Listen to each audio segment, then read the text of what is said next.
Hai, selamat malam pemirsa. Gimana kabarnya hari ini?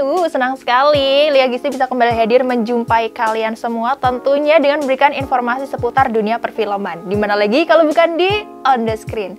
Nah, episode kali ini On The Screen lagi-lagi akan mereview film. Mereview film. Kira-kira ada film apa ya pemirsa? Dan khusus episode kali ini On The Screen akan mereview film yang bertemakan tentang keluarga. Tapi bedanya keluarga ini tuh ada yang sedih, ada yang lucu, ada juga yang anaknya tiba-tiba jadi superhero.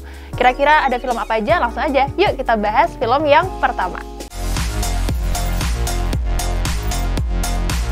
Nah pemirsa, film yang pertama ini adalah film yang berjudul Cek Toko Sebelah 2. Jadi film ini tuh adalah film drama komedi Indonesia yang rilis pada tahun 2022 kemarin, yang ditulis dan juga disutradarai langsung oleh Ernest Prakasa. Dan film ini merupakan sequel dari film yang pertama, yaitu Cek Toko Sebelah yang rilis pada tahun 2016 silam. Dan Cek Toko Sebelah ini merupakan film produksi dari Star Vision Plus yang ditayangkan di bioskop Indonesia pada 22 Desember 2022. Pas banget ya dengan Hari Ibu dan bisa ditonton bareng sama keluarga tentunya. Dan pemirsa, film Cek Toko Sebelah 2 ini diperankan oleh pemeran yang sama seperti film yang ada di season 1.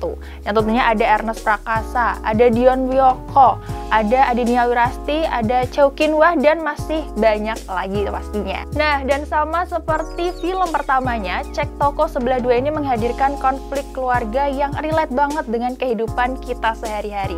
Dan meski ada lebih dari satu konflik, ternyata film ini mampu menyesuaikannya dengan rapi, sehingga yang pasti enjoy untuk ditonton. Dan Cek Toko Sebelah 2 ini masih diramaikan oleh sejumlah komika yang tentunya membuat elemen komedi di dalam cerita tetap menonjol. Namun komedinya tidak berlebihan ya pemirsa, sehingga pesan film tetap dapat tersampaikan. Nah, kira-kira seperti apa sih alur cerita dari Cek Toko Sebelah 2? Langsung aja, ini dia Cek Toko Sebelah 2.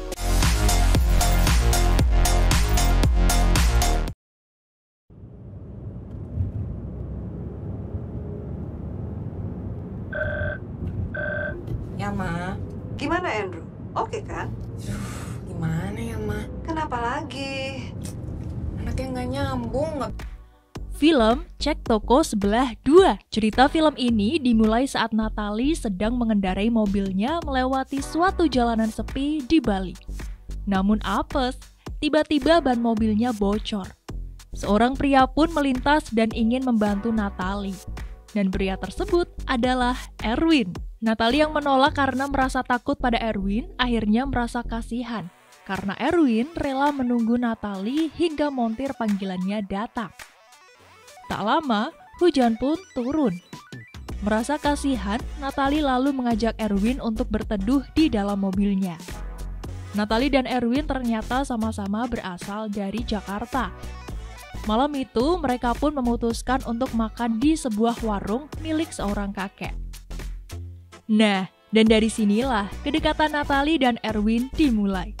Singkat cerita, Erwin dan Natalie pun menjalin hubungan. Dan tak terasa, hubungan Erwin dan Natalie menginjak usia 2 tahun.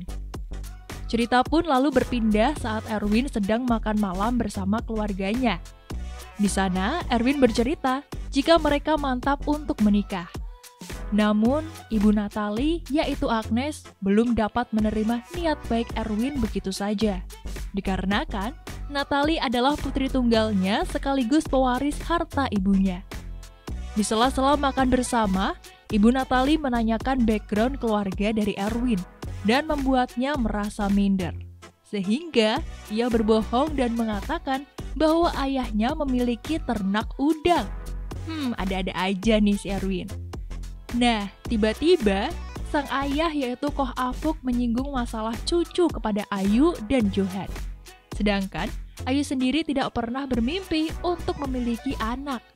Di tempat berbeda, Koh Afuk kedatangan kerabatnya yaitu Peter, yang sedang mengurus perceraiannya di kota. Koh Afuk pun menawarkan agar anaknya Peter yaitu Amanda dititipkan kepada Johan, agar ia tenang mengurus masalahnya. Di sisi lain, hal ini dilakukan Koh Afuk agar Ayu bisa terbiasa dengan adanya anak kecil. Ayu pun hanya bisa menerima dan memperbolehkan Amanda untuk tinggal bersamanya. Namun, hal ini justru membuat Ayu jengkel. Karena Amanda yang selalu memotret dirinya dan membuatnya tidak nyaman. Tak lama, Erwin pun mengajak keluarganya untuk melamar Natalie. Namun, saat itulah Koh Afuk tahu jika Erwin berbohong tentang pekerjaan ayahnya. Hal ini tentu membuat Koh Afuk sangat sedih.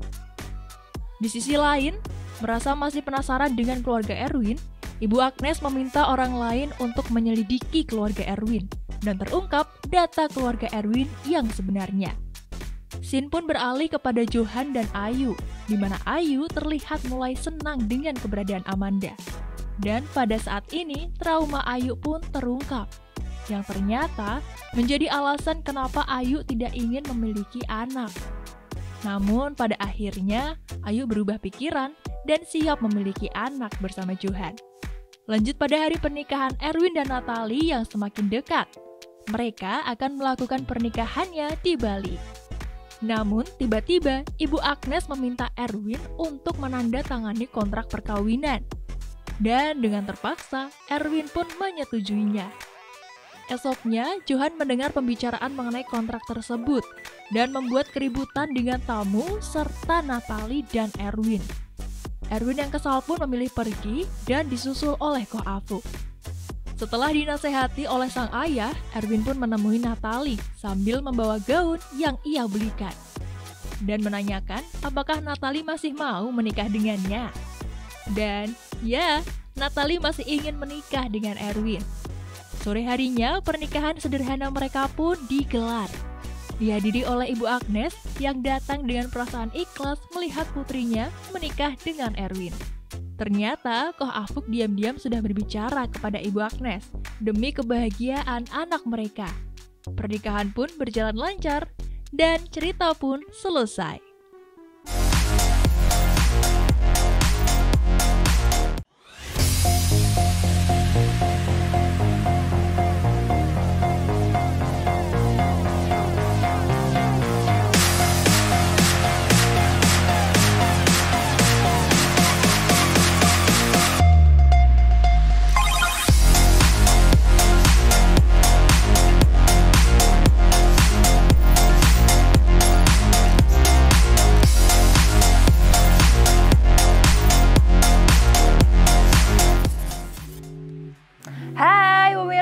Welcome back to On The Screen. Gimana tadi kita udah nonton bareng ya alur cerita film Cek Toko Sebelah 2. Dan gak cuma alur ceritanya aja yang menarik, tapi juga tentunya ada fakta menarik di belakang filmnya. Jadi pemirsa yang udah nonton Cek Toko Sebelah season pertama yang rilis pada tahun 2016 pasti ngeh banget ya kalau kita butuh waktu 6 tahun untuk penantian di film Cek Toko Sebelah 2 setelah rilis film yang pertama yaitu pada tahun 2016.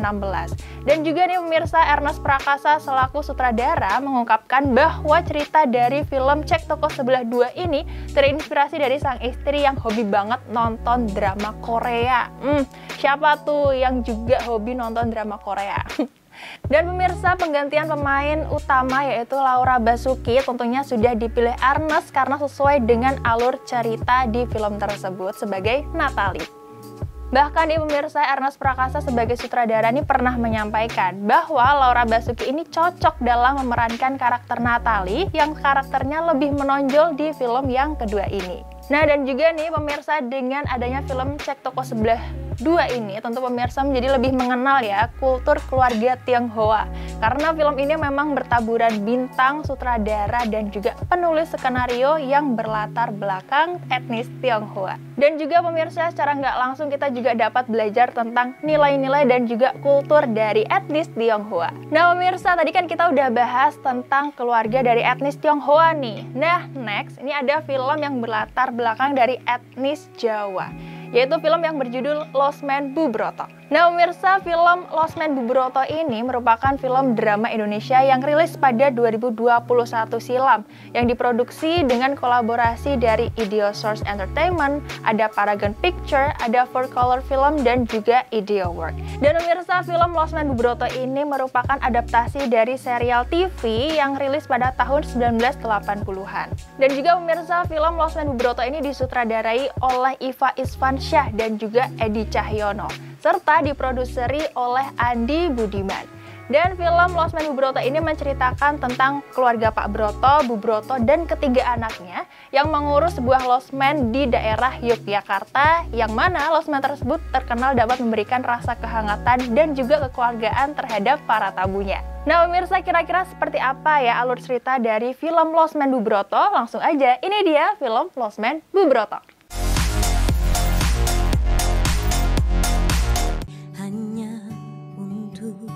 Mencari perhatianmu.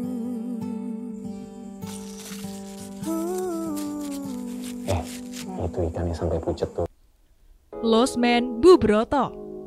Cerita film ini diawali dari Pur, yaitu diperankan oleh Putri Marino yang tengah asik memasak sambil bercanda dengan Anton sang kekasih. Namun musibah menimpa Anton yang kecelakaan dan meninggal saat akan menjemput Sri, yang diperankan oleh Maudy Ayunda. Innalillahi wa inna ilaihi raji'un. Mas Anton kecelakaan. Meninggal. Ikan asam kecombrang. Sejak saat itu pun Pur berubah menjadi dingin kepada Sri dan yang lainnya. Waktu pun berjalan dan Lost Man Bu Broto berjalan seperti biasa. Sampai dikabarkan bahwa Tante Willem, yaitu sepupu jauh Bu Broto, akan datang berkunjung ke Lost Man. Orang-orang di Lost Man pun sibuk mempersiapkan penyambutan untuk Tante Willem. Namun saat harinya tiba, ternyata justru Jarot yang datang terlebih dahulu. Jarot adalah pacar dari Sri yang tidak disukai oleh Bu Broto. Nyambut tamu agung tak?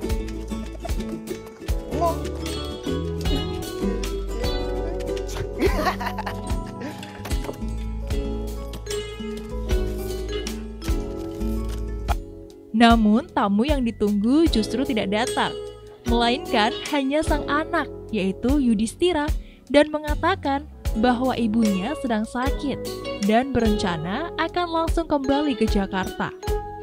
Hal ini tentu membuat Bu Broto merasa kecewa.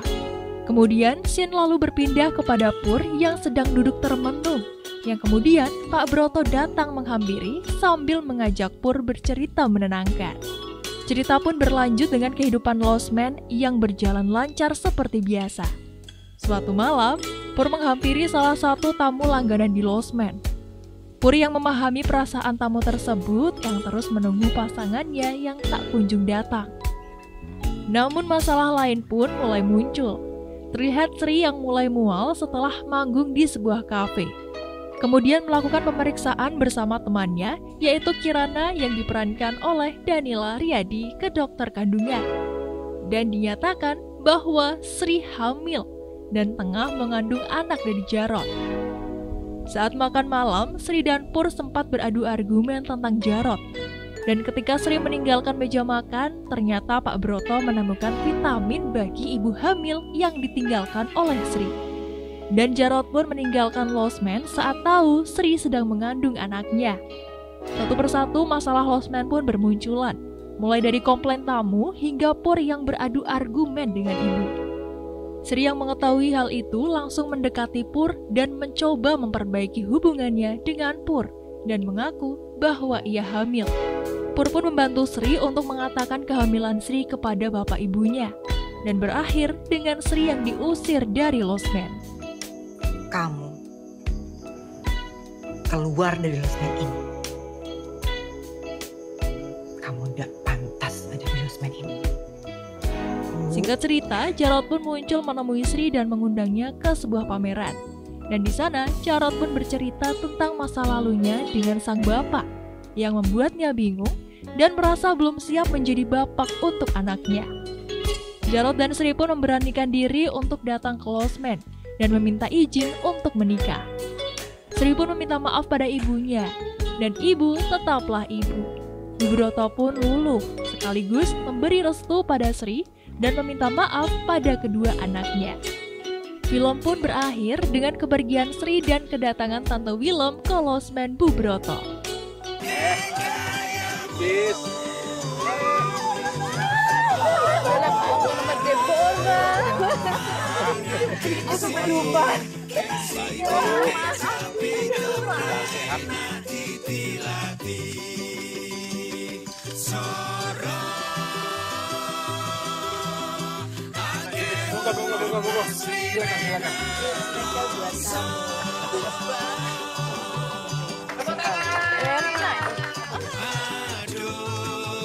Ikan asam kecombrang.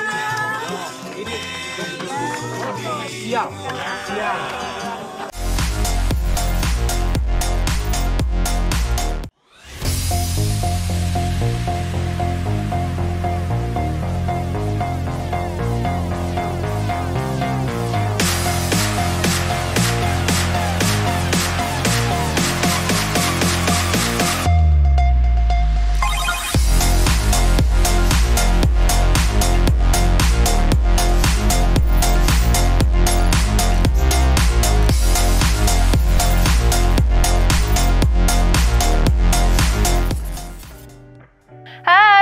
Kembali lagi di On The Screen, dan tadi kan kita udah nonton bareng ya tentang film Losmen Bu Broto. Next nih ada fakta menarik di belakang film tersebut. Jadi film Losmen Bu Broto ini seperti yang aku bilang tadi ya pemirsa, diadaptasi dari serial TV yang rilis pada tahun 1980-an dan berjudul Losmen. Dan serial televisi ini menceritakan perjuangan keluarga Bu Broto yang menekuni bisnis losmen yang bersaing dengan pebisnis lainnya. Dan yang menarik nih dari film ini bahwa para pemain ini berasal dari lintas generasi yang berbeda. Contohnya nih, yang menjadi Pak Broto itu ada Matias Mucus yang juga bermain pada serial TV Bu Broto di tahun 1980-an. Nah, selain itu nih, karena film Losmen Bu Broto ini disutradarai oleh dua orang yang berasal dari Yogyakarta, akhirnya pemilihan latar tempat syuting tersebut dilakukan di sebuah museum di Kota Gede, Yogyakarta, yang sudah dilakukan sejak Desember tahun 2020 lalu. Dan juga nih pemirsa, proses pembuatan soundtrack ini yang dilakukan oleh Maudy Ayunda dan juga Danila Riyadi dilakukan secara LDR. Karena Maudy Ayunda sedang berada di luar negeri dan baru bisa menyelesaikan proses rekamannya ketika ia balik ke Indonesia. Dan nggak cuma itu nih, mungkin pemirsa yang udah nonton Losmen Bu Broto bisa menambah inspirasi gitu ya tentang mix and match kebaya ala Mbak Sri, yaitu memadupadankan tradisional kebaya dengan pakaian modern sehingga outfit kamu menjadi lebih kece pastinya. Nah pemirsa, itu tadi film yang berlatar keluarga ya, ada yang lucu, ada juga drama yang sedih-sedih. Nah, next nih aku akan bahas tentang film yang akan tayang, yaitu berjudul Blue Beetle. Masih tentang keluarga, tapi tiba-tiba anaknya jadi superhero. Gimana tuh? Jadi, film Blue Beetle ini merupakan film superhero dari DC Extended Universe yang ke-14 yang akan segera tayang dan merupakan film superhero Amerika yang disutradarai oleh Angel Manuel Soto. Sedangkan penulis naskahnya ini ada Gareth Dunnet. Dan film ini pemirsa diadaptasi dari komik DC tentang seorang remaja bernama James Reyes, yang mana film ini juga mengusung genre aksi, petualangan, science fiction, dan thriller yang tentunya seru untuk ditonton. Film Blue Beetle sendiri dibintangi oleh Solo Mariduena, Bruna Marquezine, dan juga George Lopez. Pemirsa, film Blue Beetle versi James Reyes ini telah dikonfirmasi akan diperankan oleh aktor Solo Mariduena. Hal ini dikarenakan James Reyes dalam komik diceritakan sebagai seorang remaja keturunan Latin. Dan oleh karena itu, Solo Mariduena merupakan pilihan yang cocok karena berperan sebagai James Reyes berdasarkan profil tersebut. Hal ini dikarenakan si Solo juga merupakan keturunan Latin. Dan film Blue Beetle ini direncanakan rilis di Amerika Serikat pada 18 Agustus 2023 oleh Warner Bros. Pictures. Nah, pemirsa, berbeda dengan karakter superhero DC lainnya yang biasanya hidup menyendiri atau soliter. Tampaknya Blue Beetle ini akan menjadi antitesis dari hal tersebut. Sebab James hidup bersama dengan keluarganya dan kekuatannya juga diketahui oleh orang-orang terdekat. Nah, kira-kira seperti apa sih trailer dari film Blue Beetle? Tapi sebelum itu aku juga harus pamit undur diri pemirsa karena udah 30 menit menemani kalian semua. Dan pastinya kalau misalnya pemirsa pengen tahu nih review apa sih, film apa sih minggu depan, episode selanjutnya tentang apa, so saksikan terus On The Screen setiap hari Kamis pukul 20.30 hanya di Batik TV. Lia pamit, selamat malam, ini dia Blue Beetle.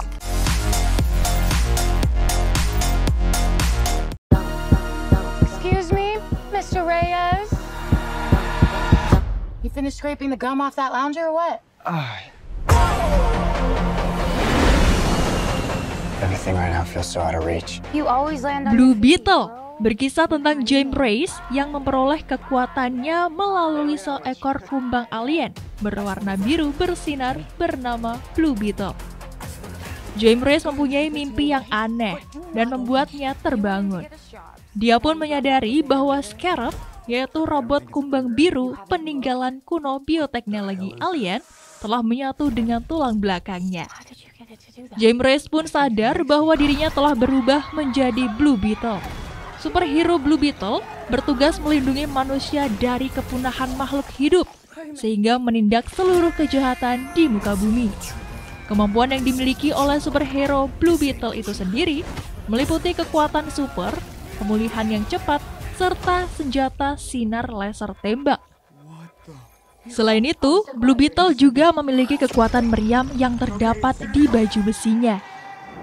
Pada tayangan trailer tersebut terlihat jelas bahwa sosok superhero Blue Beetle menampilkan sifat antagonis yang menambah keseruan dalam cerita tersebut. Tak hanya itu, trailer juga memperlihatkan uniknya kostum dan aksi sang superhero muda James Reyes. Lalu, apakah superhero satu ini berhasil menyelamatkan kota dan seluruh isi bumi? It's designed to protect its host. Sometimes it does what you want and sometimes it doesn't. I think I cut a bus in half. The scarab chose you, but it belongs to me. That low you feel for your family makes you weak.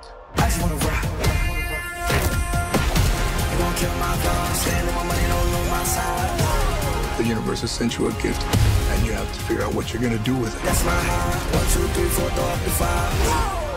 Whatever you can imagine, I can create.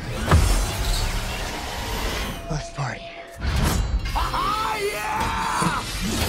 Nice choice.